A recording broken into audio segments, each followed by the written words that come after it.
Olá, seja muito bem-vindo a mais um episódio do nosso Talkcast Meus Voos.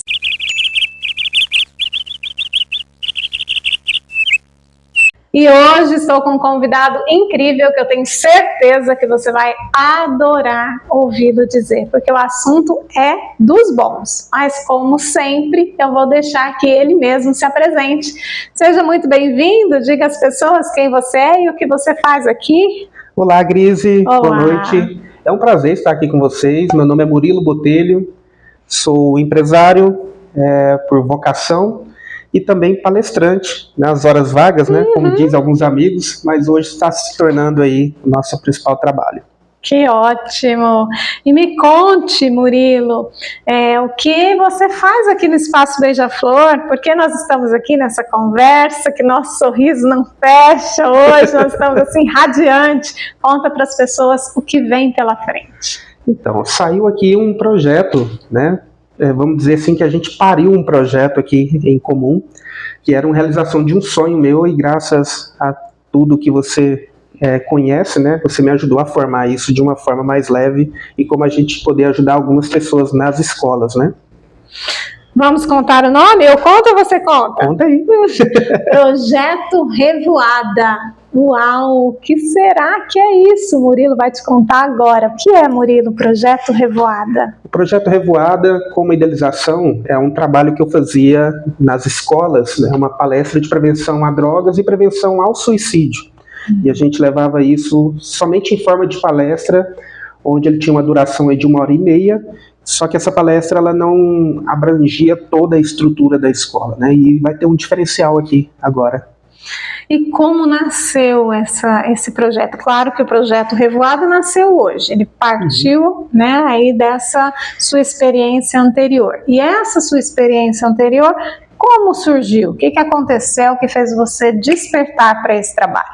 Há uma história pessoal por detrás disso, né, Gris? Eu vim de uma tentativa de suicídio 3 vezes na minha vida, para ser exato, e diante dessa dor eu não entendi o porquê que eu tinha essas tentativas compulsivas de querer tirar a própria vida, né? E foi através de pedir ajuda mesmo, né? Através da psicologia, através da terapia, que eu fui identificar onde era a origem disso. Então aí ficou mais leve eu compreender e mais fácil eu entender, falar, não, para que eu estava fazendo isso, né? Então é seguro pedir ajuda, a gente sempre aprende muito isso aqui, né? E aí isso foi tão bom, tão maravilhoso, que eu decidi fazer a formação como terapeuta. Então hoje eu sou terapeuta e palestrante. E aí a gente leva isso para as outras pessoas. E junto com esse projeto que eu fazia nas escolas, né, veio um desejo muito grande de ajudar outras pessoas, né, servir outras pessoas. E aí um dia eu recebi um vídeo de um profissional que faz uma palestra em Minas Gerais, nas escolas. O foco dele é somente as escolas. E entrei na live com ele me fez algumas perguntas, eu respondi lá, logo ele me chamou para a live. Eu fui convidado a compartilhar aquela live com ele. E imediatamente, no outro dia de manhã, ele estava mais próximo aqui de Goiânia, ali na entrada de Minas Gerais, uma cidadezinha do interior. Eu imediatamente já decidi ir até lá para me conhecer esse projeto. E eu apaixonei do projeto, Gris, porque era uma palestra, como eu disse aqui, voltado para as crianças no prevenção a drogas e prevenção ao suicídio. Então eu falei, gente, existe esse trabalho aqui no Brasil. E aí eu combinei com ele que eu iria fazer esse trabalho aqui em Goiás. E ele me ensinou muitas coisas lá. Eu sou muito grato a isso, né? E eu descobri que ele fazia somente em Minas Gerais e eu vim para Goiás. Eu comecei a fazer esse trabalho aqui em Goiás.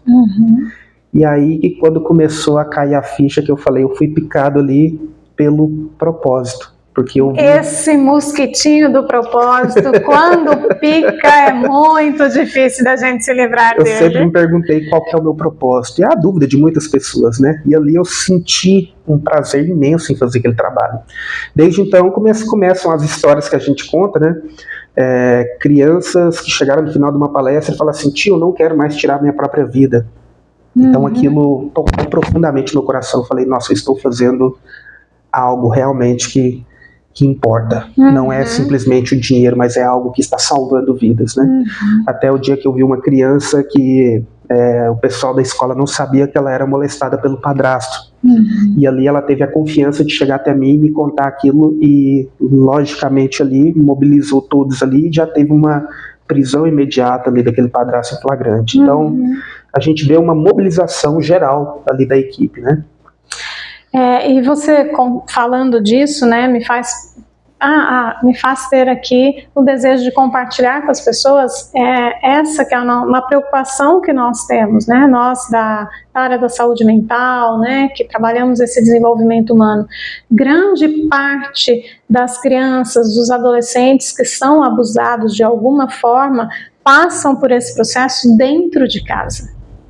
Portanto, o local, o ambiente escolar é um ambiente que vai ajudar essas crianças, esses jovens, esses adolescentes a se sentirem, claro, né, se bem trabalhadas, se sentirem seguros, para que isso seja denunciado, para que ele seja acolhido, para que as providências sejam tomadas, né? Muito se fala dessa questão, né, de extrapolar o que seria o trabalho principal da escola, que é um trabalho cognitivo, um trabalho pedagógico, mas extrapolar isso também para essa questão do desenvolvimento emocional, para a saúde mental, porque é o lugar onde a vida acontece. Eu sempre falo isso, né? A escola é o lugar onde a vida acontece, onde as crianças se desenvolvem socialmente, onde elas aprendem o compartilhar, onde elas aprendem a lidar com as diferenças, um lugar onde elas passam muito tempo do seu dia, né? Pessoas com quem ela convive por um longo tempo, no mínimo por um ano, né? Com uma mesma turma, às vezes, muitas vezes mais do que isso, as turmas continuam. Então aquilo pode sim, esse ambiente pode sim ser aproveitado para se ser um ambiente seguro, onde essa criança e esse adolescente sejam realmente acolhidos nas suas necessidades. Mas uma preocupação que eu tenho, Murilo, que eu compartilhei com você, é que muitas vezes esses profissionais também se sentem perdidos, né? A formação desses profissionais é para trabalhar a questão cognitiva, pedagógica, né? Esse desenvolvimento. E como você aí também já nos disse, muitos desses profissionais também têm as suas próprias questões. E aí, como que a gente vai, nesse projeto Revoada, como que a gente vai trazer esses profissionais aí para que esse projeto seja mais completo? Conta um pouquinho para as pessoas. Eu acho que é por isso esse sorriso estampado aqui nos nossos rostos, né? Então, eu tinha uma preocupação muito grande, porque eu vi esse projeto acontecendo, e um desejo no meu coração muito grande de poder fazer algo mais. E com a minha experiência, o máximo que eu via era fazer uma imersão com os pais ali no final de semana. Só que é uma dificuldade muito grande você reunir todos os pais dessas crianças, porque eles já têm suas dificuldades e muitas vezes eles não se demandam tempo para isso, né? E aqui hoje a gente conseguiu desenhar uma forma de como alcançar toda a estrutura da escola, não somente os alunos ali com a palestra, porque uma palestra ela tem o poder de ficar ali somente 2, 3 semanas, apesar dela ser de alto impacto emocional, mas não vai resolver o problema onde é a origem dele. Então, dessa forma a gente vai trabalhar com os profissionais, na preparação emocional deles, psíquica também, e da mesma forma trabalhando com os pais nos seus lares, que é onde é a origem, né? Hoje, 84% das crianças que tentam suicídio, dos jovens que tentam, as pessoas que tentam suicídio, são de 10 a 29 anos. Olha, 84%, o índice altíssimo, a grande maioria disso. E desses 84%, 65% são de 10 a 17 anos. E onde estão esses jovens de 10 a 17 anos? Dentro das escolas. Dentro das escolas. Então é lá que a gente tem que fazer esse trabalho. E é lá onde as crianças se sentem perdidas e não encontram solução, numa tentativa desesperadora de encontrar uma solução, e muitas delas só acham o suicídio como forma de resolver tudo isso. Se sentem culpadas. E assim, a maior porcentagem que eu vejo são crianças achando que são culpa de um mau relacionamento dos pais. Elas se acham o principal problema dentro do lar. Então elas falam assim, se eu tirar minha própria vida, vai ser a solução total da minha família. Ou seja, elas não conseguem encontrar uma outra forma, né? Quem pensa em tirar a própria vida, nós inclusive já tivemos aqui O primeiro episódio do Talkcast, aliás, o segundo episódio do nosso Talkcast Meus Voos foi sobre isso, um relato de uma mãe, né, que passou por essa situação dentro de casa, a filha tirou a própria vida. E falamos um pouco sobre esse assunto naquele episódio. Se você não viu, vale a pena dar uma olhadinha aí. Então, essas pessoas que ela tem esse impulso de tirar a própria vida, não é porque ela quer morrer, mas é porque ela quer acabar com uma dor. Então tem algo que é tão grande, que é tão dolorido, tem um problema que ela não consegue ver uma outra solução, e aí quando ela não vê outra solução, ela fala, se eu morrer, acabou todo o problema.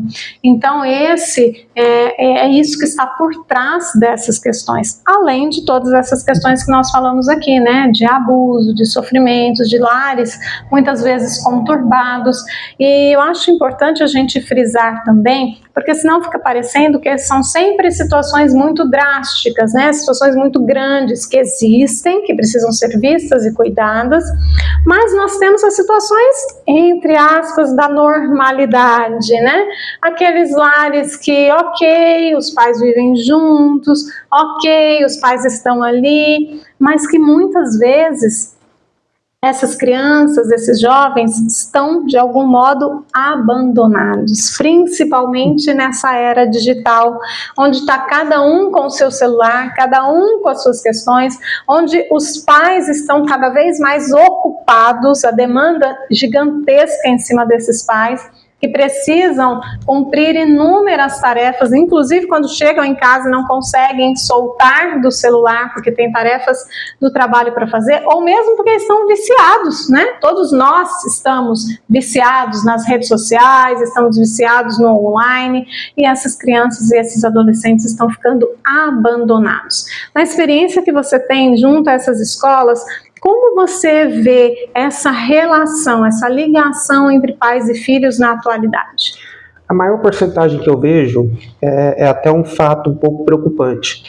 As principais crianças que querem suicidar, a gente vê que são lares que já se tem pais separados. Uhum. Então a maioria dos casos já é sobre um padrasto, sobre uma agressão, tudo mais, mas a maior dificuldade que eu vejo das crianças e dos pais é se relacionar com esses filhos na nossa geração de hoje tão online. Uhum. Então os pais muitas vezes não têm o apoio, não têm a direção correta de como trabalhar com os jovens de hoje. Uhum. Então esse projeto ele abrange justamente, né, trabalhar com os pais também, de como lidar com a situação hoje, porque mudou totalmente. Hoje, com a era digital, as crianças estão muito mais online e estão muito mais se refugiando no online do que antigamente. Antigamente, as crianças, você não via bullying, né, tão falado igual hoje. Hoje, isso é um assunto muito delicado. Uhum. E cada vez mais as crianças estão mais doentes, porque não sabem como lidar com isso. Uhum. E por isso é necessário pedir ajuda.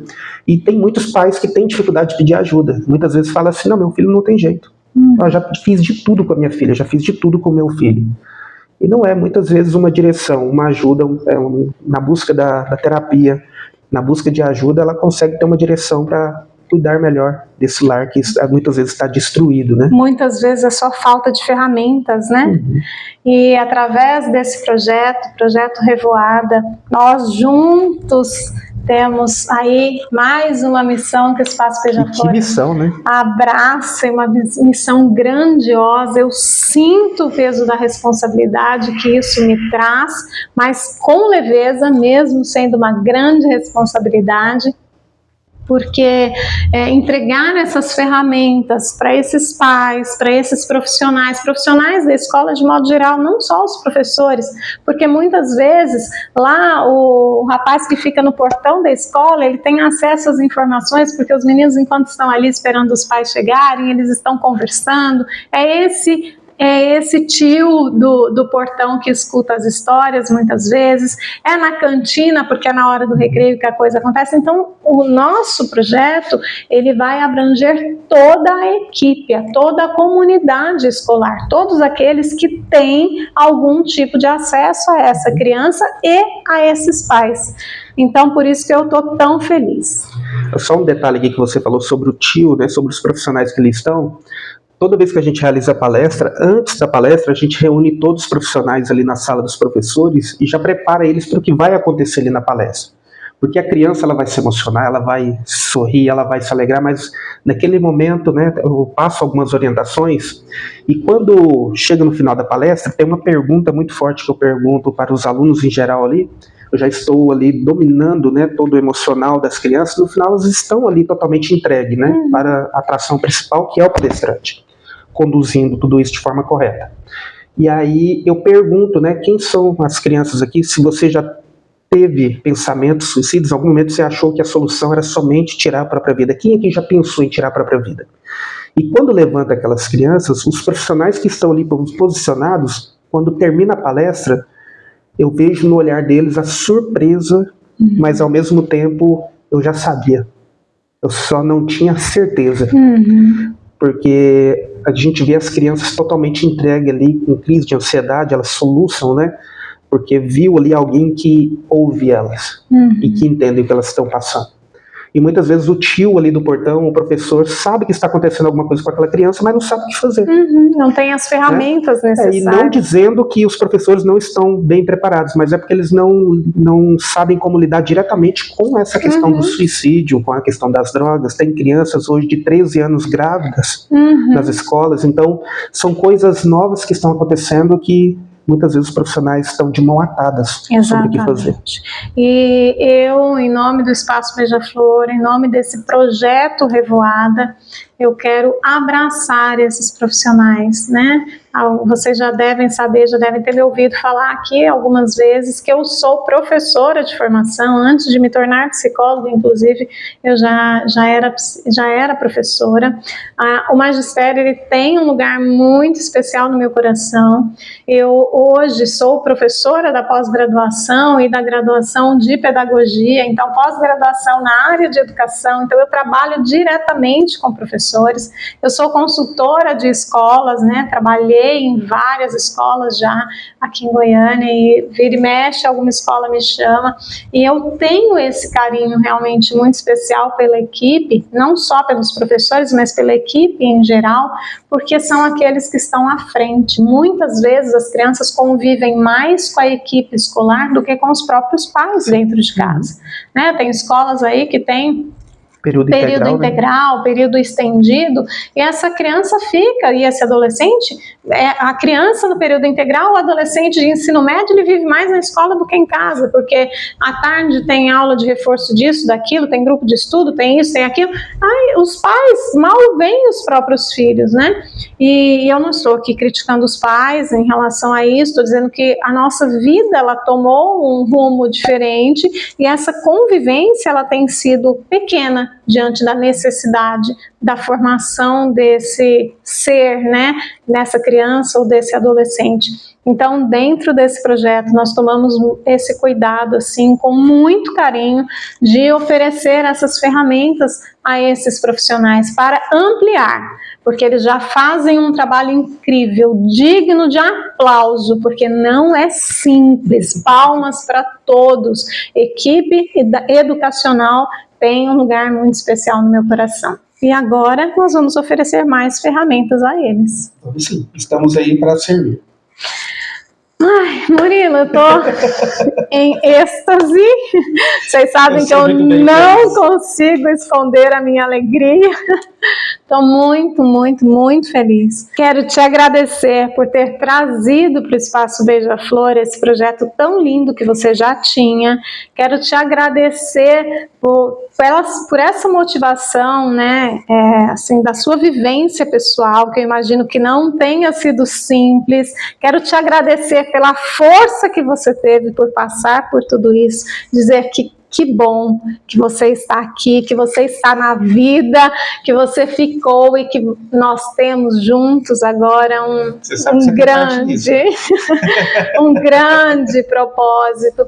Nós temos muitas pessoas, com certeza, para atingir através desse trabalho tão lindo, e deixo espaço aqui aberto para você finalizar como você quiser, né? Se faltou alguma coisa, fique à vontade para finalizarmos essa entrevista como você achar interessante. Eu só posso dizer que eu estou radiante e que você em casa não perde por esperar.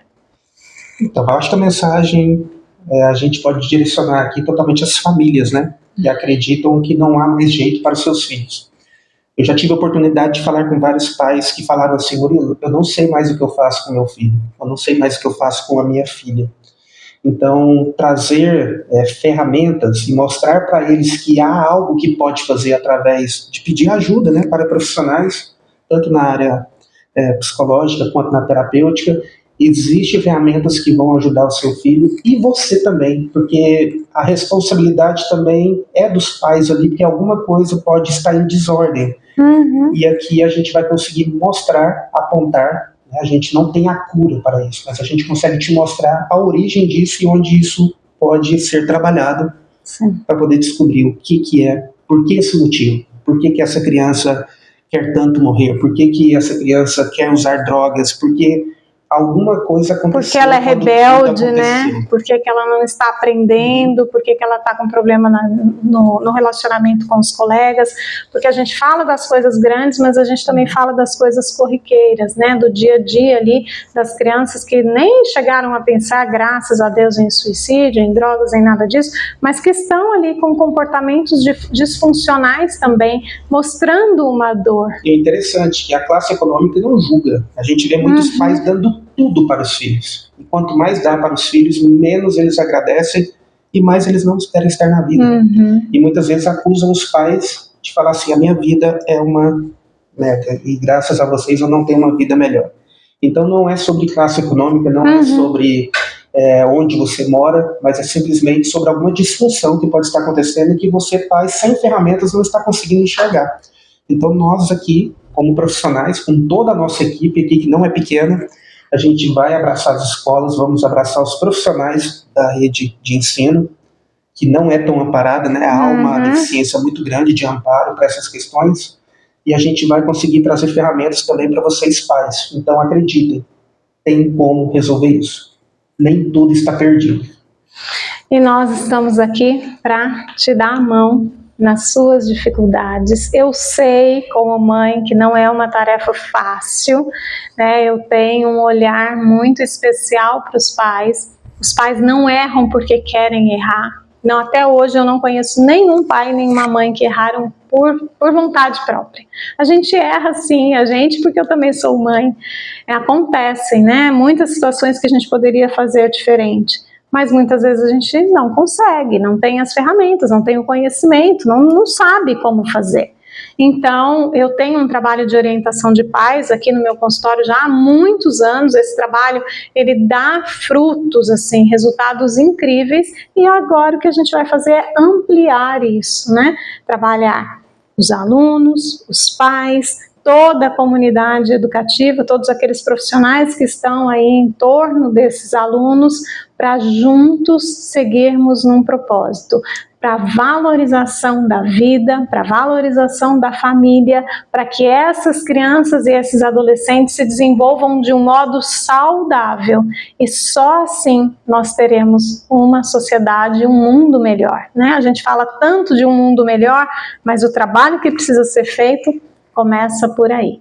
E o que eu te peço em casa é que nos ajude a divulgar isso, que nos apoie compartilhando, contando para as pessoas que isso existe, divulgando isso na escola que você trabalha, na escola que o seu filho estuda. A gente sempre conhece alguém de escola. Divulgue, mostre que existe, porque quanto mais pessoas nós atingirmos com esse trabalho, melhor o mundo vai ficar.